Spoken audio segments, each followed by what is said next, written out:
bonjour à tous. Merci d'être avec nous dans ce nouveau numéro de Star Parade entièrement consacré aujourd'hui à la musique nigérienne. Et voici 24 heures à Niamey, présentée par Delphine II, la correspondante de Star Parade au Niger. Bonjour Delphine.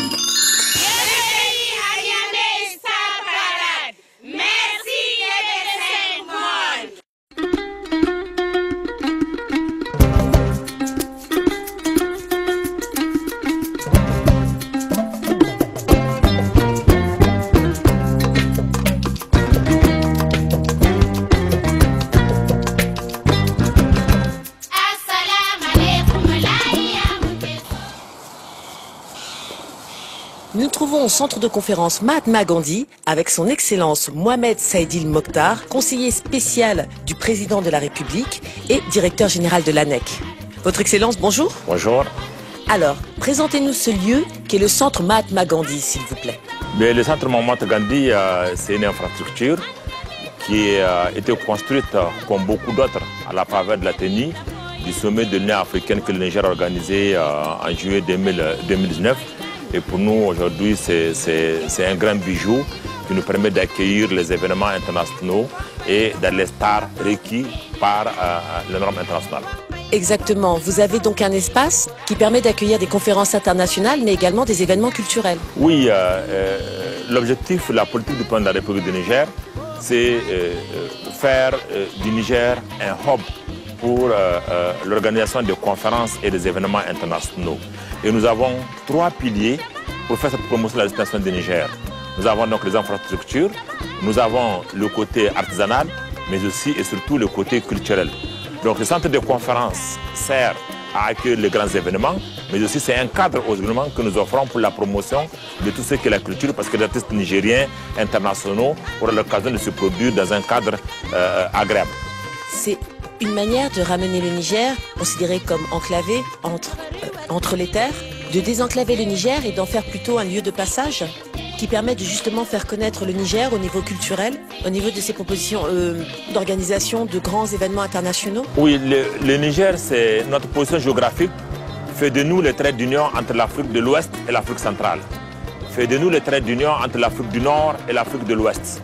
Donc du coup, nous ne nous considérons pas comme des enclavés, mais nous nous considérons comme le centre de l'Afrique, et c'est pour ça qu'on a voulu en faire un hub.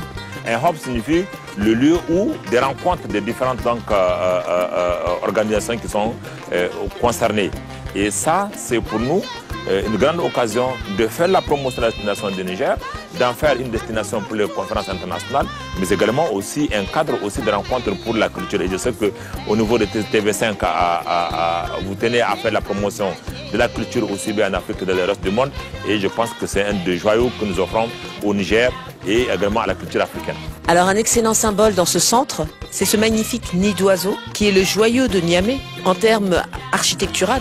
Et donc on espère qu'effectivement, que ce nid puisse couver les futurs grands projets, aussi bien culturels qu'au niveau des conférences que le Niger nourrit. Alors c'est un nid d'oiseau dans la forme, mais c'est également une calebasse. C'est une calebasse qui est dans toute la culture du Niger. Que ce soit sur le Peul, sur les Hausa, sur les Touaregs, chez les Arabes, partout, vous avez la calebasse qui est un signe d'abondance. De la culture nigérienne, lorsque vous venez, c'est de la calebasse qu'on vous tend de l'eau pour vous souhaiter la bienvenue. Quand on va aller demander un mariage, c'est de la calebasse qu'on met la cola. Quand on a une activité, c'est de la calebasse qu'on met la nourriture. Donc c'est un symbole qui est utilisé dans toute la culture nigérienne et également dans beaucoup de pays africains. Effectivement, comme vous l'avez dit, c'est une opportunité pour nous de faire la promotion de la culture. C'est une occasion pour nous de faire la promotion de conférences et des événements internationaux. Monsieur le ministre, merci beaucoup. Merci beaucoup et bon vent à TV5 Afrique.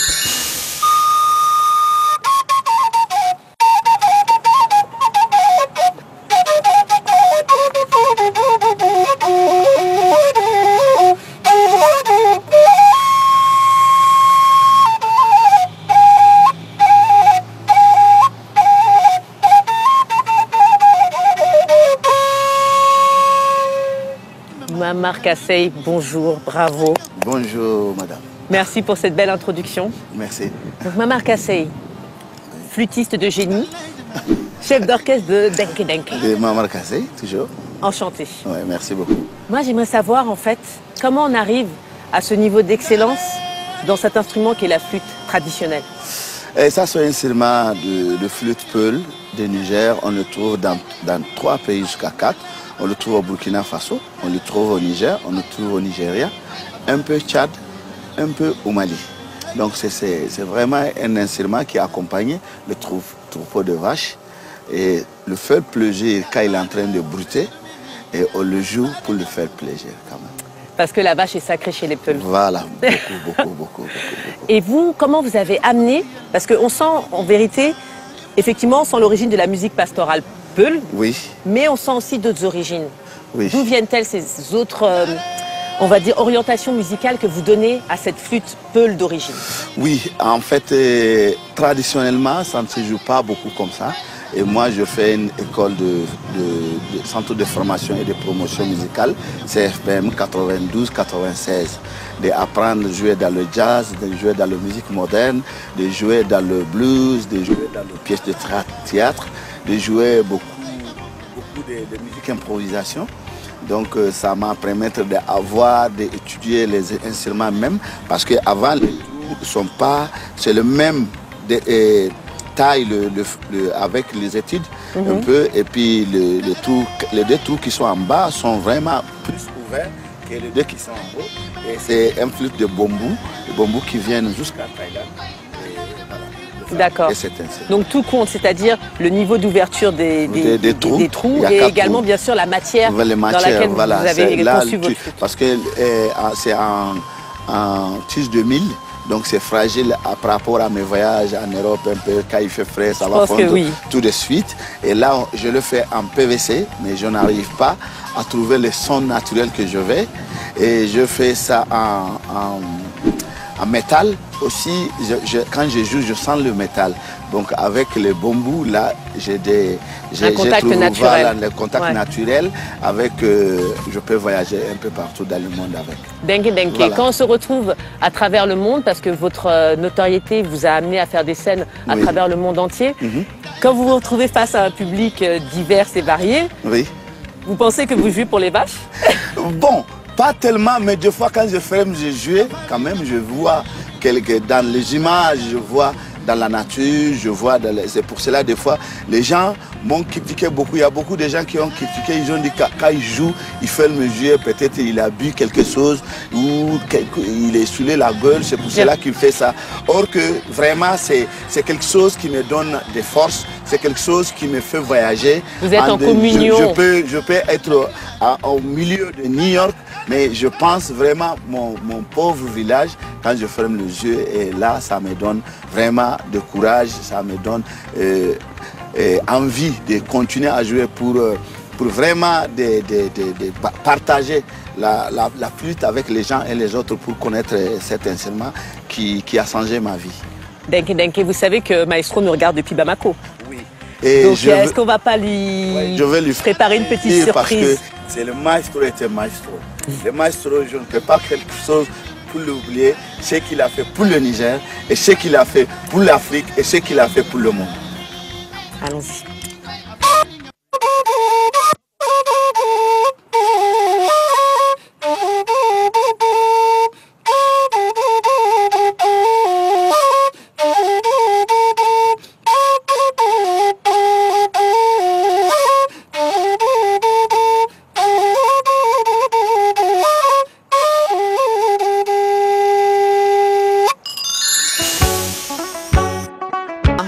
On va où maintenant? Tu nous emmènes où? Je vous emmène au musée national Boubahama où il y a d'autres artistes qui nous attendent là-bas. Donc le musée qui porte le nom d'un grand écrivain, poète, philosophe, homme de lettres, en même temps homme politique. Boubouhama. Oui, voilà. Effectivement. Il fut le président de l'Assemblée nationale de 1958 à 1914. Allons-y. Allons-y.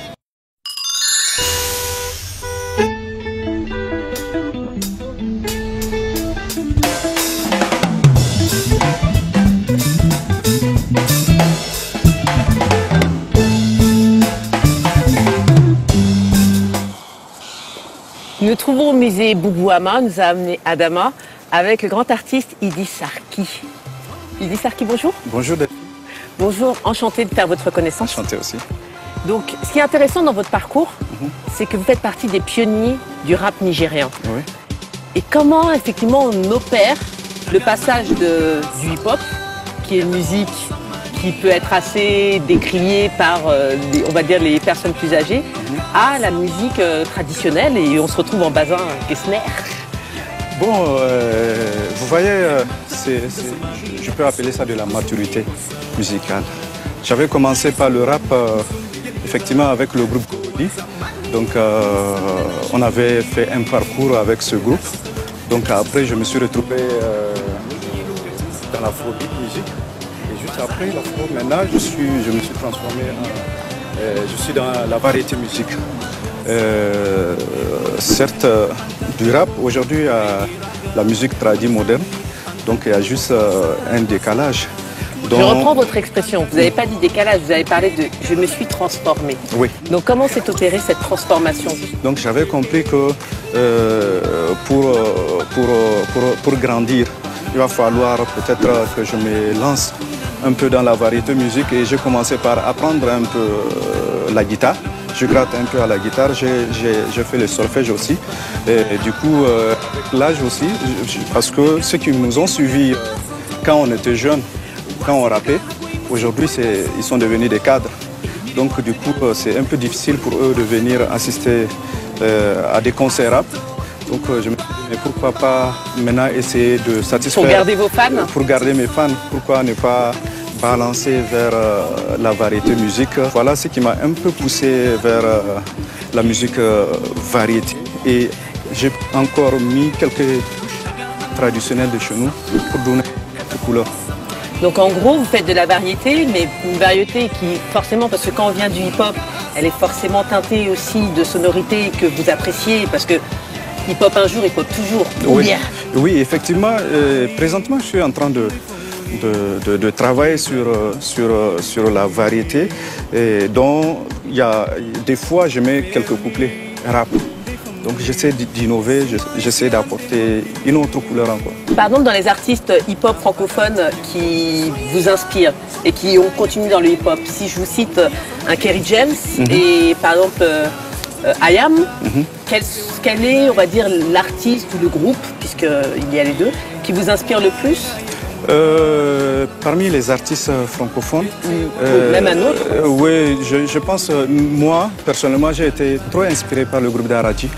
D'Aradji, oui, d'accord, donc un groupe africain, sénégalais. Africain, sénégalais.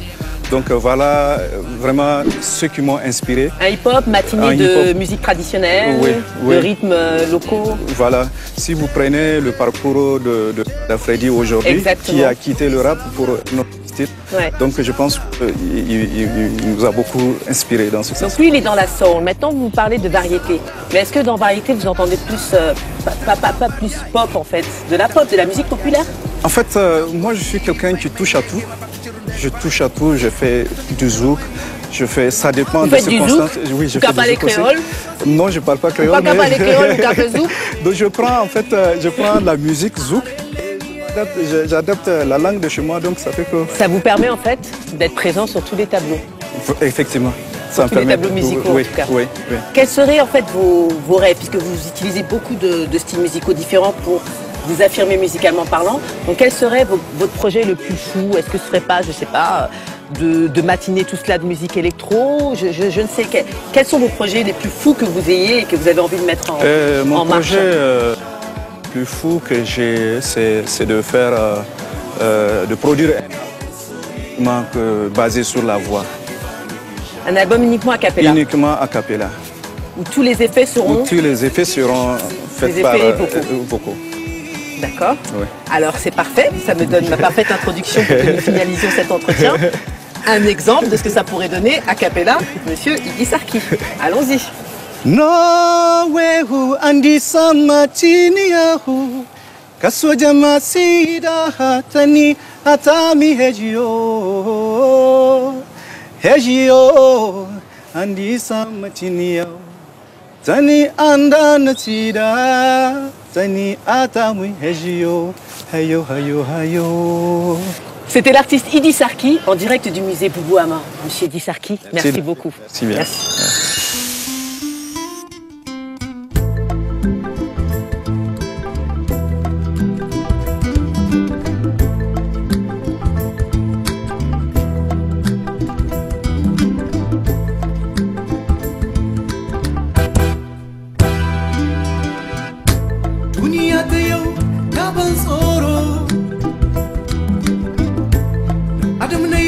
abin ban tsoro wayo duniya.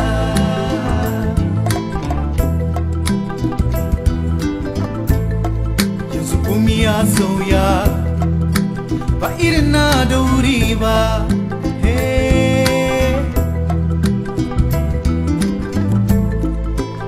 Babu zumunci tsakanin 'yan uwa, babu kauna,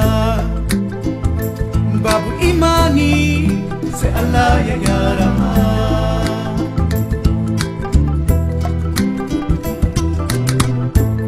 Kane da wa suna gaba, uba da ɗa suna gaba, babu soyayya tsakanin uwa da ɗanta sai gaba.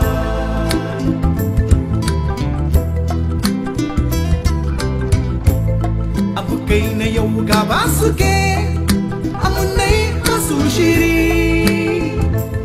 basu shiri saboda daudar duniya.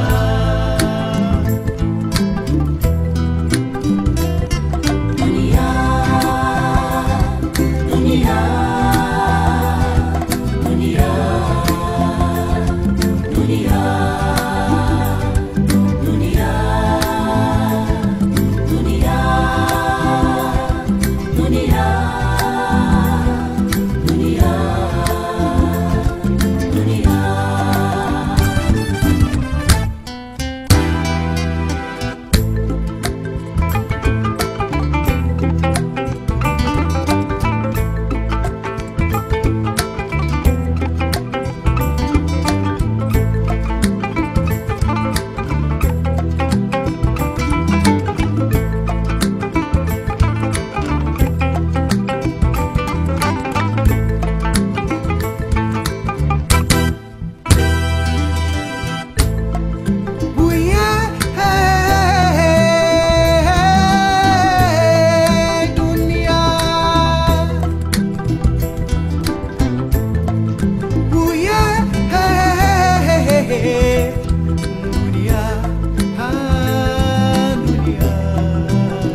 Soyayya har ma zumunci yadda yau sai haye. Kuma ya samu jube tuna da nashi yadda yau sai haye. Jama musulmi munir ma fongo ya Rabbi Allah ya Rabbi.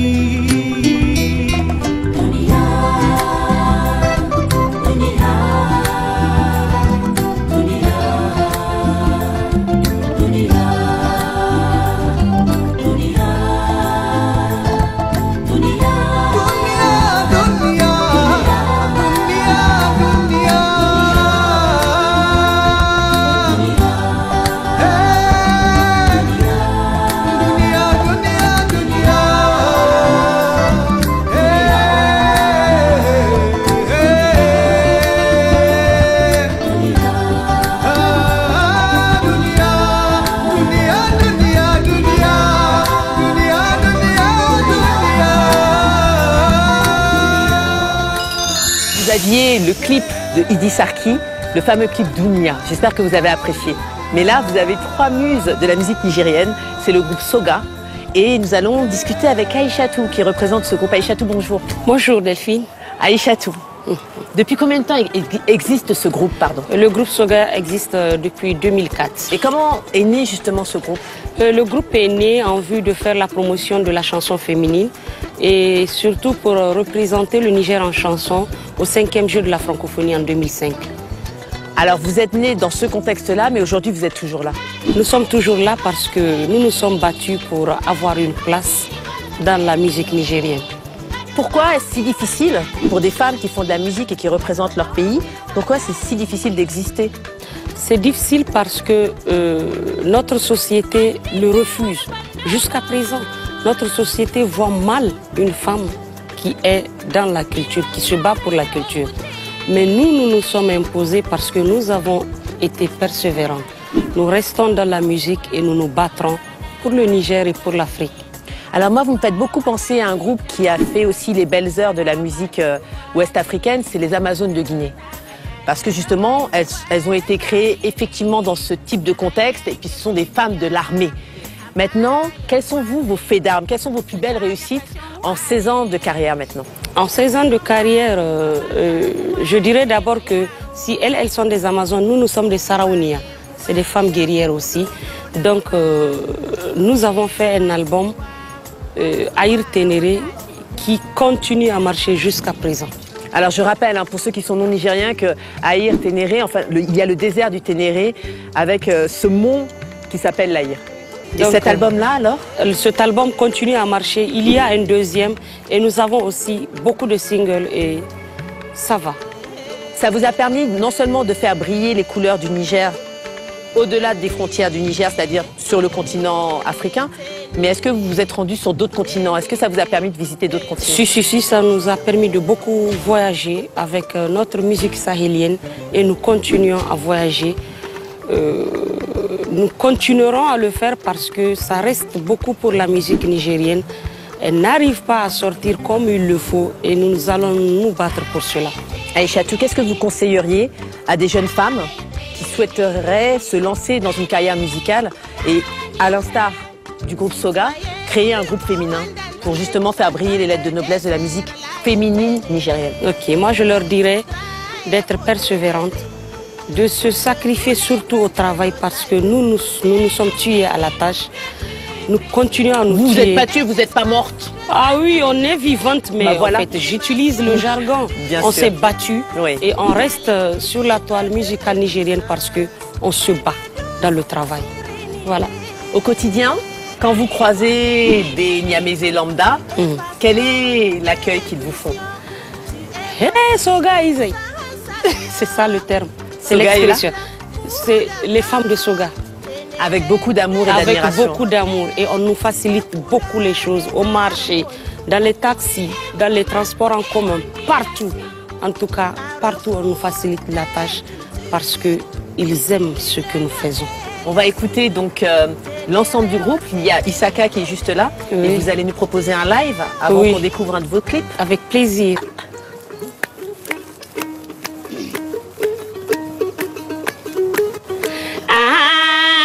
Fulbe ketine fulbe Niger fu mi dange uta don fulbe lipta ko benandam mi anda ya gaba meden e fulbe gagurube ha bitin kogi e fulbe gangore ha mi gauti don fulbe me korigam mi gauti don fulbe me korigam fulbe meden tam koriya dande fulbe manga e fulbe bararobe fulbe sai e fulbe dallal boso e galagogi mi dange utadon korigam e galagogi mi dange utadon korigam.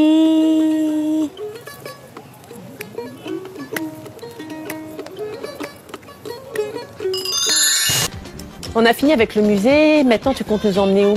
Oui, avant qu'on se déplace, je voudrais te présenter l'arbre ténéré. Là, le légendaire. Voilà. Bien sûr, c'est normal. Est-ce que c'est pas même, on va dire, le symbole de la résilience au Niger? Oui. L'arbre qui, pendant longtemps, était le plus distant de toute forme de végétation et qui servait même de repère aux caravaniers dans le désert. Oui, il a presque 300 ans. Ouais. Oui. Bon, désormais, malheureusement, il a été renversé par un automobiliste qui ne devait pas trop avoir les yeux en face des trous et désormais, il se trouve ici. Mais c'est le symbole de la résilience du Niger. Se dire que comment c'est possible qu'une source de végétation puisse pousser en plein désert. Il était seul dans le désert. C'était le seul arbre dans le désert. On n'avait pas le droit de prendre ses feuilles. Oui.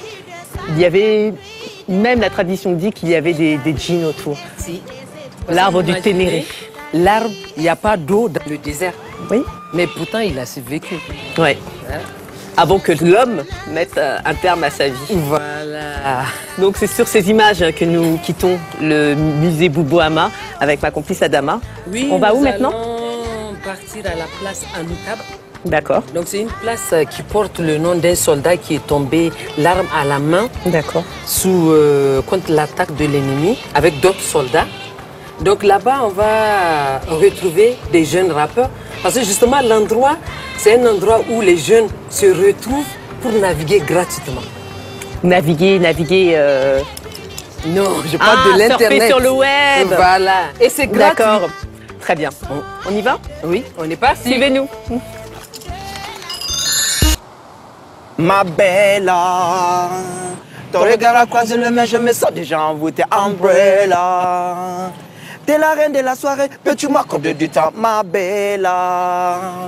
Près de toi, je me sens bien, peux-tu m'accorder du temps, ma bella? Africa dance, yeah. Africa bouge comme ça, ziboté, yeah. Bonjour. Bonjour. MDM Crew. Bien sûr. Vous allez bien? Tranquille et vous? Ça va très bien. Chers téléspectateurs, nous nous trouvons à la place Anoutab du nom du lieutenant-colonel Hassan Anoutab qui est tombé justement pour défendre la patrie nigérienne. Yeah. Et je me trouve avec donc un groupe historique, Yeah. peut-on dire, Ouais. de hip-hop nigérien. Ouais. MDM Crew. Vous ressemblez, c'est normal? Ouais, c'est mon petit frère. D'accord. Ouais. Et il a eu la délicatesse de rester plus petit que son Ouais. grand frère, c'est gentil. Et il a Il intérêt. y en a qui sont impolis. Ouais, c'est clair, Ils font, c'est clair, il 20 a centimètres intérêt. de plus. MDM Crew, vous êtes dans le milieu hip-hop depuis combien de temps? Ben, aujourd'hui, plus de 10 ans. Plus de 10 ans avec des albums parce qu'aujourd'hui, c'est comme j'ai dit, ça fait longtemps qu'on est là, 5 albums aujourd'hui, donc longtemps quand même. Ouais. Bon, le sixième n'est pas sorti, donc 5. Je reste sur 5. Dont un sixième en gestation. Bientôt, très bientôt, ouais. D'accord, c'est une manière de l'annoncer. Ouais. Et en fait, en 5 albums, quelle pourrait être votre évolution? Est-ce qu'au début, vous étiez genre énervé à faire du hip-hop Ouais, c'est vrai, hein. C'est vrai. contre le pouvoir, Yeah, contre les engagé. autorités, Yeah. contre les parents? Tout le monde, ouais. C'est vrai. Ça change pas. Ça change pas, on est toujours engagé, ouais. C'est clair en fait. Pour vous, c'est la vocation même du hip-hop? C'est clair. Bien en fait, sûr, pour la moi, vocation de MDMM, c'est ça en fait. Voilà. Le rap, ça sert à véhiculer des messages. À la base, c'est comme ça. Ouais. Donc, on peut faire de la musique pour distraire. Il n'y a pas de souci. Ça change pas, ok, ça mais change pas. Donc vous véhiculez en fait C'est clair. les basiques du voilà. hip-hop. Même quand il faut distraire, nous on NWA, fait, il faut passer. Yeah, C'est clair. exact. Public Enemy. Yeah, ça, Voilà, c'est tout sûr. ça, Naughty C'est Balai, ça. tout. Ouais. MDM, ça signifie quoi? C'est un cycle qui signifie quoi? Méthode de la morale, à la base c'est comme ça. Mais en fonction de la philosophie de l'album, en fonction de ce que le message, en fait le message véhiculé, en fait, en fonction de ça, MDM change de signification. Donc ça peut changer à tout moment. Ouais. D'accord. Vous êtes passé donc, comme vous le dites, de rap énervé, ce qui est Yeah. normal en début de carrière en Ouais, fait. On ouais. a envie de tout sortir. Le premier album, en règle générale, on lâche toute sa Oui, vie. oui, c'est clair, c'est clair. Maintenant, vous évoluez vers quoi exactement? Vers tendance, parce qu'on fait du tout. On fait un mélange, on essaie, par exemple, si je veux parler de ce dernier album qui est sorti, on a beaucoup plus parlé de la culture africaine parce que pour nous, on a essayé de mettre en valeur la culture africaine, la femme africaine, les valeurs et tout. Donc dans cet album, c'est plus africain, de montrer la valeur, comment on est fier d'être africain, comment on est fier de vivre en Afrique et tout, et de montrer à quel point l'Afrique a de la valeur. Donc c'est ça, la valeur de la femme africaine. Excusez-moi, mais on est obligé de s'arrêter sur ça parce que c'est trop magnifique. Ah ouais. Vous avez commencé avec Nabella et vous finissez sur la valeur de la femme africaine. Exact. MDM Crew, big up à vous. Merci. Check Covid. Yeah. Allez, Et à très vite. merci beaucoup. Peace. Allez. Après le hip-hop de MDM Crew, nous allons retrouver le R&B pimenté de Kitari. A tout de suite. Donc vous venez de regarder le clip de MDM Crew, Ghetto Time. Tout de suite, nous sommes avec l'artiste Kitari. Ce mardi commença normalement. C'était un jour comme les autres, on pensait. Le revoir qu'on a fait à nos parents. Cet au revoir était le dernier, oh maman. Car ce jour, on nous attaque dans notre camp et on y reste. Et pourtant, comme tous les jours, On était prêt à riposter, arme à la main, assez vigilant. On était prêt.